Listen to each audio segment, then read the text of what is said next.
نو د سونر کیر په باره کې او هغه د 14 موارد څه دي، زه غواړم یو په یو تاسو سره خبرې وکړم او زه به د کاغذ له مخې دا مسایل ولولم چې کوم مورد ما لري ونه وځي. 14 مورد دي او تاسو ټول پر دغه ځان خبر کړئ. اول نسخه. امریکا کې ما مخکې ویلې به نسخه تاسو دا نه درکول کیږي، نو تاسو د سونر کیر بیمه له خوا کولای شئ له ډاکټر نه نسخه لاسته راوړئ او لاړ شئ له دواخانې نه په وړیا توګه دوا لاسته راوړئ. دا ډیره مهمه ده. دویم امبولانس خدمات په امرجنسي یا اضطراري حالت کې. تاسو پوهیږئ اضطراري حالت څه شی دی، بیا درته شریک کوم. که چیرې په دې حالت کې وي شدیده تبه په ماشومان راتلله، نفس تنګي مو درلوده، د زړه مسایلو، د زړه حمله وه، ضعف مو وکړه او یا شدیده جګ فشار مو درلود، په دې ټولو مواردو کې کولی شئ د امبولانس له خدماتو نه تاسو استفاده وکړئ، ولې په هر مورد کې عادي مریضي کې امبولانس مه راغواړئ. دا دویم. دریمه موضوع، تاسو کولی شئ د شفاخانې د امرجنسي یا عاجل اتاق له خدماتو نه ګټه واخلئ. یعنی کله چې مریضان شئ امبولانس مو یوسي، شفاخانې ته مو وړي، هلته عاجل خدمات، روغتیایي خدمات تاسو ته وړاندې کړي. هغه هم مفت دي، رایګان دي او په دې بیمې کې راځي. دا دریمه موضوع. څلورمه د غاښو ډاکټر.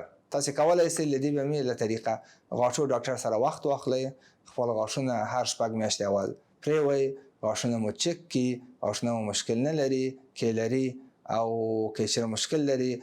څو مورد د غاښو دلته شامل دي او غاښونه ډکي. که چېرې غاښ د ډکولو نه نور په کار نه خراب شوی مکملا، نو غاښ باسي. دا ټول مسایل په دې کې شامل دي. ولې نوی غاښ درته نه ږدي، ته امپلانټ ورته وایي دوی، او ریشه کشي په دې کې نه راځي. دا دوه مورده ډېر متوجه اوسئ. پنځمه موضوع، که چېرې تاسې روغتیایي وسایل ته ضرورت لرئ، مثلا کله کله صحت مو دومره خراب شي چې تاسې ویلچیر یا چوکۍ ته ده هغې ته ضرورت لرئ چې په هغه باندې ولاړ شئ. کله کله نور روغتیایي شیان ته ضرورت لرئ، مثلا د ملا کمربند ته یا نور هغه شیان چې تاسې مریضان یاست ضرورت لرئ هغه وسایل لاسته راوړئ. دا هم په دې بیمې کې شامل دي او وړیا تاسو لاسته راوړئ شئ. بله موضوع د ماشومانو د نه راوړلو وسایل. یعنی کولی شئ دا وسایل چې د ماشومانو د زیاتو ماشومانو د راوړلو مخنیوی کې دا شیان لاسته راوړئ. دا وسایل تاسو پوهیږئ کم وسایل دي، هم د نارینه‌و لپاره شته، هم د ښځو لپاره شته. که چیرې ماشومان ډېر لرئ او تصمیم لرئ چې نور ماشومان رانه وړئ، دغه وسایل په وړیا توګه له شفاخانې نه لاسته راوړئ شئ، استفاده یې کوئ، تر هغو وکولی شئ د نورو ماشومانو د راوړلو مخنیوی وکړئ. بله موضوع ماموګرام ورته وایي.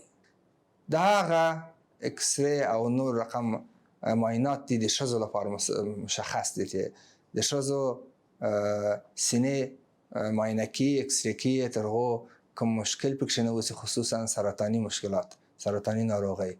دا هغه ښځې چې له دغو بخشونو نه شکایت لري، صحي مشکلات لري، کیدای شي خپل معاینه وکړي.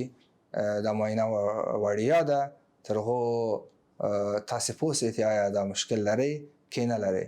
په افغانستان کې دا معاینات ډېر ګران و او هر چا نسوه کولی. دلته دا په دې بیمې کې شامل دي. دا هیله مو ده که چیرې څه احساس هم کوئ چې د برخې نه ناروغ یاست، د نه استفاده وکړئ. بله موضوع، په کور کې روغتیایي خدمات وړاندې کول. بعضې ناروغان ضرورت لري، مثلا عملیات شوي کور ته راغلي او یا هم په کور کې څوک نه لري، ضرورت دی چې دوی لپاره ډاکټر او یا نرس په منظم ډول راسي، دا خدمتونه، روغتیایي خدمتونه په کور کې ورته وړاندې کړي. په ساده ژبه کور ته ډاکټر راځي، هر شي ته ضرورت لري، که پانسمان ته ضرورت لري، که پچکاریو ته ضرورت لري، که چیرې فزیوتراپي ته ضرورت لري، هر شي ته کور کې تاسو ته دا خدمات وړاندې کړي. دا هم په دې بیمې کې شامل دي. بله موضوع د غوږونو د د آزمایش موضوع ده. دا هم په دې بیمې کې شامل دي چې ستاسې او د کورنۍ غوږونه چک کړي چې آیا مشکل لري که نه لري، او که چیرې مشکل ولري بیا کوچنیانو لپاره د غوږونو بعضې خاص وسایل دي هغه ورکړي چې وکولی شي په هغه غږ واوري. بله موضوع د واکسینونو ده. واکسین ډېر مهم دی، باید واکسینونه مو تکمیل واوسي. نو کولی شئ د دې بیمې له طریقه هغه واکسینونه مو چې پاتې دي ستاسې د ماشومانو لپاره، خصوصا ماشومان چې مکتب ته ځي، یو څه واکسین دي چې هغه باید وکړي، که نه بیا مکتب ته نه پرېږدي.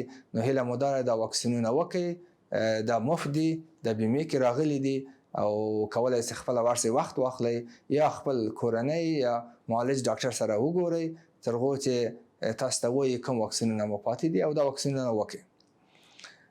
د لابراتوار ټیسټ او اکسری دا دواړه مهم دي. که چیرې ضرورت اوسي وینه مو معاینه کوئ، ادرار مو معاینه کوئ، غایطه مواد مو معاینه کوئ او نور شیان کولی شئ و لابراتوار کې وړیا معاینه کوئ او وګورئ چې کوم مشکل لرئ که نه لرئ. اکسری هم شامله ده په دې کې، کولی شئ له اکسری نه استفاده وکړئ په هغه مواردو کې چې ضرورت شته. که چیرې د مخدره موادو باندې روږدی یاست، کولی شئ له دې بیمې نه استفاده وکړئ او ځان تداوي وکړئ. دا تداوي هم وړیا ده او کولی شئ له د مخدره توکو نه ځان وژغورئ. زه مطمئن یم انشاءالله تاسې ټول له ده نه لرې یاست، ولې بیا هم که چیرې څوک اوسي ستاسې په ټولنه کې او په کور کې، کولی شي دا چپخانې ته یوسئ او د خدماتو نه استفاده وکړي او جوړ شي په خیر.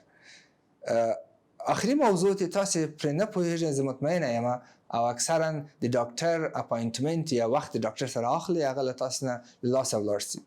هغه دا دی که چیرې تاسې مخکې له ډاکټر سره وخت لرئ، یا خپل معالج یا کورنۍ ډاکټر سره او یا بل ډاکټر سره مو له وخته نه وخت اخیستی، موټر نه لرئ چې ورسئ او که ورنسئ خو ډاکټر ته تګ په وخت ډېر ضرور دی، دا له لاسه ورکوئ.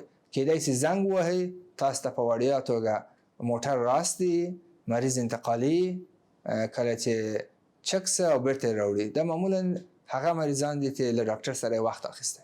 ایمرجنسي او اضطرار حالت بل دی چې هغه کې بیا امبولانس راوځي تاسې وړي.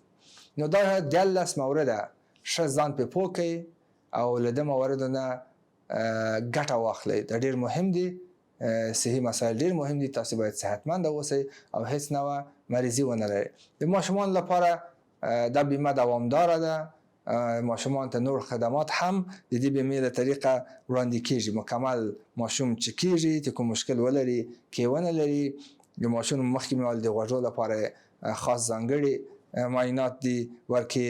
ماشومان غاښونه مکمل چکي، که چیرې غاښونه فاصله ولري او ښه نه اوسي، یو رقم په وسپنې باندې غاښونه ټینګ تړي تر هغو غاښونه یې سم سي او ښه ښکاره سي. د سترګو معاینات د ماشومان لپاره ضرور دي.